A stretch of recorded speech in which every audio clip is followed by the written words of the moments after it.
Are you ready? Hey everybody, this is Cody Fairless-Lee, and today I'm counting down my number 10 to number 6 favorite movies of my top 20 best movies of 2015. For this list, I discussed the 5 movies from the past year that I have seen and enjoyed that were almost the greats in my opinion. Yo, Trey. What up? I got something to say. Also, be aware that because it's a big list, my top 20 plus honorable mention countdown is divided into 6 videos with the honorable mentions made as its own video and the other 5 videos discussing 5 movies each in my number 20 to number 6 videos, as well as 2 movies for my 5th video and 3 movies from my 6th and last video in my top 20. So without further ado, let's get to the movies that were somewhat close to making my top 5 favorites of the year.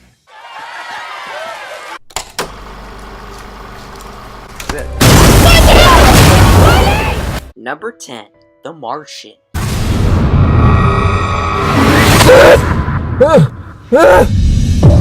For the third fall movie competing for the Oscars season in a row, Hollywood releases yet another space-themed adventure, and one that's way better than both Gravity and Interstellar combined. In your face, Neil Armstrong. And no, I did not see an IMAX 3D, because that screening of the movie was only a 1-week engagement during its 5th week in wide release. That bites, but then again, as the years go by, these movie studios continue to fight over these IMAX screens. Do you realize how crazy this is? The whole main cast, aside from Matt Damon as Mark Watney, is incredible, and though I yawned a couple of times in the theater, it was a fun ride, yet it was also funny. Though there is a lot of disco music in this film, which can be annoying at times. However, I cannot resist the beautiful scenery this film has to offer, especially with Mark Watney's rescue team in that awesome spaceship. Mein Gott. As someone who is not a huge fan of Ridley Scott, this is better than Exodus Gods and Kings, but still not as great as Gladiator. And by the way, aside from scientific accuracy and Mark Watney dealing with growing food on a planet where nothing grows, it turns out that right before the film's release date, water, actual liquid water, has been discovered on Mars. Boom. Surprise.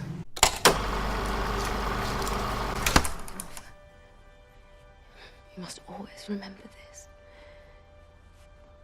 Have courage and be kind. Number 9, Cinderella.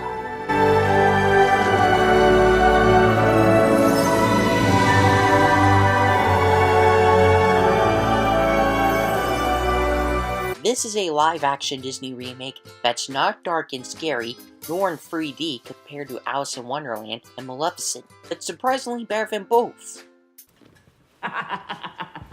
Obviously, the other main flaw is seen through the Frozen Fever short film before the actual movie, but the movie itself is beautifully made, dazzling, colorful, enchanting, funny, and the performances are perfect. They're all looking at you. Believe me, they are all looking at you.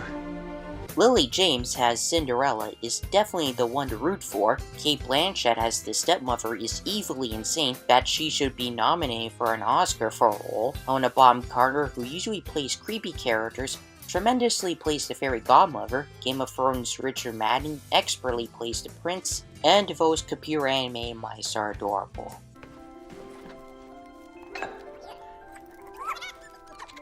Your table.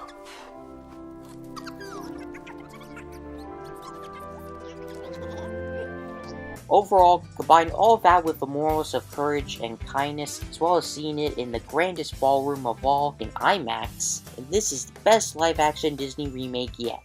At least until one of the many other remakes coming out suddenly surpasses this. Oh, you've been awfully nice. Thank you for a wonderful evening. I've loved it every second. Merry Christmas! Happy Hanukkah! What's Hanukkah? Hanukkah is Jewish, like me. Is that why you look different? What was that? Come again? You just look funny. I look funny. You ever see The Shining? Gonna be a great father. Number 8, The Night Before. It's gonna be the best night of our lives! An R-rated Christmas comedy from Seth Rogen and Evan Goldberg is just what the holiday season needed. It's got a good cast, a fun story, and some important morals about friendship. Just goes to show that it's not just a raunchy movie, but it's also heartwarming. Gentlemen, 14 years ago to this very night, I lost my parents. And you guys have been with me every single Christmas since then. You knew! But tonight, we have decided to end this tradition. Chris is just too famous to hang out with us anymore. And Isaac's about to have a baby. The only big letdown for me with this movie has to be Joseph Gordon-Levitt's acting. Yeah, come and get me. I just think his acting in comedy is not funny. Well, except for his elf face. 33 years old and you're an elf. Show me the elf face. There you go. That was it. Plus, I feel that the marketing gave away all the good parts in terms of Seth's character reacting to the drugs. Okay, almost all of those parts were given away, and they were funny at first, but they slowly became less funny. But hey, that whole Wu-Tang onesie clip from the restricted trailers is thankfully not in the actual film, because I found that scene pretty annoying, though it could see the live day on Blu-ray in a possible extended edition, or as a deleted scene. Either way, we won't know until next Christmas. I think the cocaine and the mushrooms are reacting poorly. Bottom line, this is a Christmas comedy for grown-ups that even the sensitive of adults can enjoy. And as a bonus, it's got cameos of both James Franco and Miley Cyrus playing themselves, and Tracy Morgan has the narrating Santa Claus. Now that's a Christmas present worth giving. Is it still happening? It's still happening a little, yeah. We did not kill Jesus! We did not do that!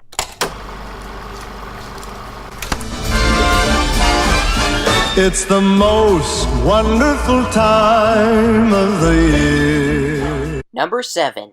Krampus. This is delicious, honey. It's a little dry. Well, mine's delicious. Mine's dry. Do you want to trade? You all had to see this coming. For the second entry in a row, I discuss another Yuletide movie for the grown-ups. This Gremlin-style Christmas horror comedy is obviously more darker than the two Gremlins movies, but it's also fun. I will admit, at times it can be a feel-bad movie because of the dysfunctional family treating the protagonist, Max, like shit. Trust me, that boy is the one to root for.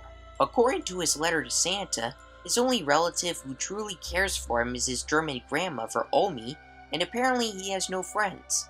Plus, his two cousins, Stevie and Jordan, are assholes, and before watching the actual movie, I thought those two were boys, but they are actually girls. It's like they're a pair of twin lesbians.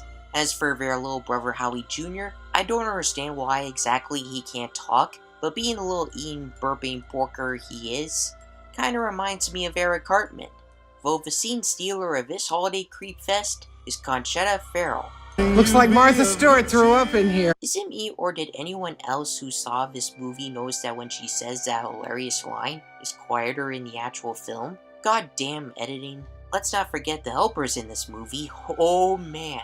The kid eating Jack-in-the-Box, the monstrous teddy bear, the demonic angel, the elves, the scary nutcracker, the killer robot, and my favorite, the evil gingerbread men. They may be cute, but boy are they psychotic. Especially in that scene where they try to kill David Koechner's character with a nail gun. That was funny. Also, remember that video of me talking about what my Krampus movie would have looked like, ending with a montage of the 10 Krampus-themed Christmas cards I submitted to that talent house contest? Well, before I move on, here's a look at my new Krampus-themed Christmas cards that I made and submitted because my previous 10 entries got rejected due to breaking the guidelines. There are only 9 on here because I couldn't make a 10th one in time for the deadline. Regardless, I am not one of the 5 winners of that contest. The second one shown here leads me to talk about the film's spoilerific ambiguous ending. Does the family live happily ever after, with Krampus spying on them through a snow globe? Or are they trapped in that snow globe for all eternity? No matter which theory is correct, the movie is a low-budget box office hit, and hopefully there will be a sequel. Overall, this is a great fairy tale gone wrong story with a hilarious opening credit sequence, an awesome animated flashback sequence, horror, comedy, drama, and a lesson to audiences about how messed up the holidays can be. So Merry Christmas to all, and to all who shut the hell up. Nothing bad's gonna happen on Christmas.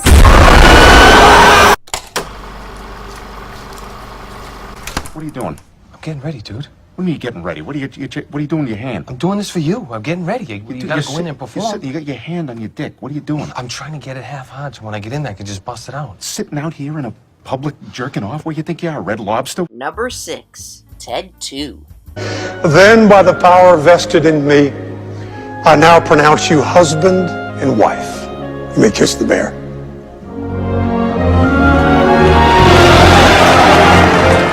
The computer-animated foul-mouthed teddy bear is back with Mark Wahlberg as John Bennett, who is divorced from Lori due to Mila Kunis' pregnancy. I'm fine. I was thinking about Laurie.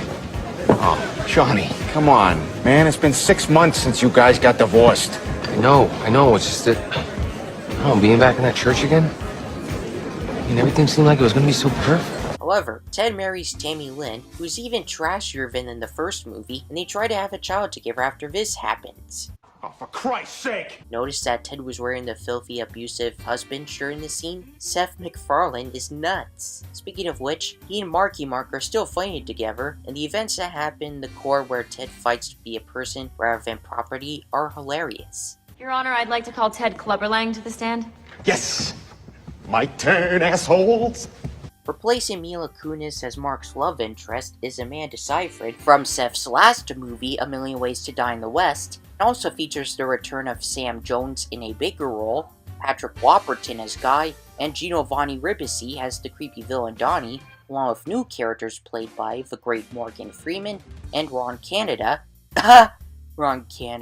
and cameos by Liam Neeson, Tom Brady, the Allstate Guy, Jimmy Kimmel, Jay Leno, and Saturday Night Live. 2 league MVPs, 4 Super Bowl rings, guaranteed first ballot Hall of Famer. Now let's get my hand job into this red Solo Cup. Of course, a lot of scenes from the marketing were cut from the final film and saved for either deleted scenes or an extended edition on Blu-ray, and I wasn't sold on Donnie's fate in this movie. Sure, he gets arrested after dancing as a Teenage Mutant Ninja Turtle, but in reality he would have controlled himself to avoid arrest, and something tells me he'll eventually continue stalking poor Ted. Hashtag shit happens. However, despite the mixed reviews and surprise underperforming at the box office hurting the chances for a Ted 3, this sequel might actually be a little better than the first movie, and features a beautiful song from Amanda Seyfried and Norah Jones. Mean old moon, it must be fun to shine upon me as I come undone. Do you agree with my picks? Timeless! Which of these movies do you like? Right! Hit the like button if you enjoyed yourselves, tell me your thoughts in the comments section, and hit the subscribe button if you are not yet subscribed. Thank you for watching, and I'll see you in part 5. How long can this keep up?